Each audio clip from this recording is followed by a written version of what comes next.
కశ్మీర్లో ఆ భూభాగాన్ని పాకిస్తాన్ ఖాళీ చేయాల్సిందేనని ఐక్యరాజ్య సమితి వేదికగా భారత్ వార్నింగ్ ఇచ్చింది. జమ్మూ కాశ్మీర్ ఎప్పటికీ భారత్ అంతర్భాగమని స్పష్టం చేసింది.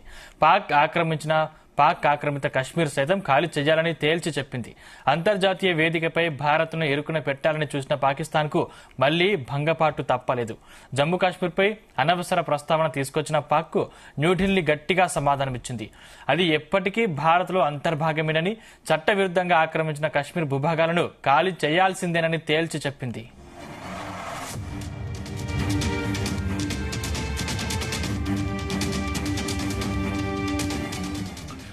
ఐక్యరాజ్య సమితిలో శాంతి పరిరక్షణ సంస్కరణలపై చర్చ సందర్భంగా పాక్ ప్రతినిధి సయ్యద్ తారిక్ ఫతేమీ మాట్లాడుతూ జమ్మూ కాశ్మీర్ అంశాన్ని లేవనెత్తారు. దీన్ని భారత్ తీవ్రంగా ఖండించింది.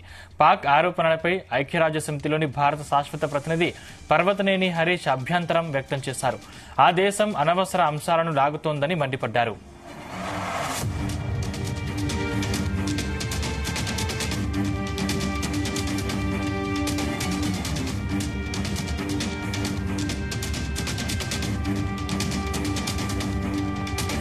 భారత కేంద్రపాలిత ప్రాంతమైన జమ్మూ కాశ్మీర్పై పాకిస్తాన్ ప్రతినిధి మరోసారి అనవసర వ్యాఖ్యలు చేశారన్నారు.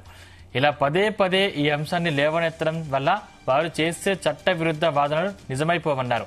ఇలాంటి ప్రయత్నాలతో వారు ప్రోత్సహిస్తున్న సీమాంతర ఉగ్రవాదాన్ని సమర్థించుకోలేరని హితవు పలికారు.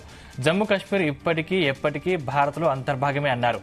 ఈ ప్రాంతంలోని కొంత భూభాగంలో ఇప్పటికీ పాక్ ఆక్రమణలోనే ఉందని, దాన్ని ఖాళీ చేయాల్సిందేనని స్పష్టం చేశారు. ప్రపంచ దృష్టిని మళ్లించే కుట్రలు చేయడం మానుకుంటే మంచిదంటూ పాక్ కు హితవు పలికారు.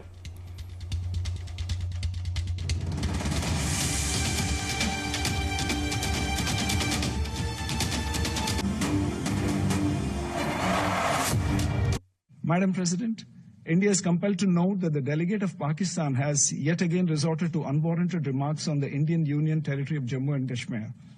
Such repeated references neither validate their illegal claims nor justify their state-sponsored cross-border terrorism. Jammu and Kashmir was, is, and will always be an integral part of India. Pakistan continues to illegally occupy the territory of Jammu and Kashmir, which it must vacate. We would advise Pakistan not to try to divert the attention of this forum to drive their parochial and divisive agenda. India will refrain from exercising a more elaborate right of reply.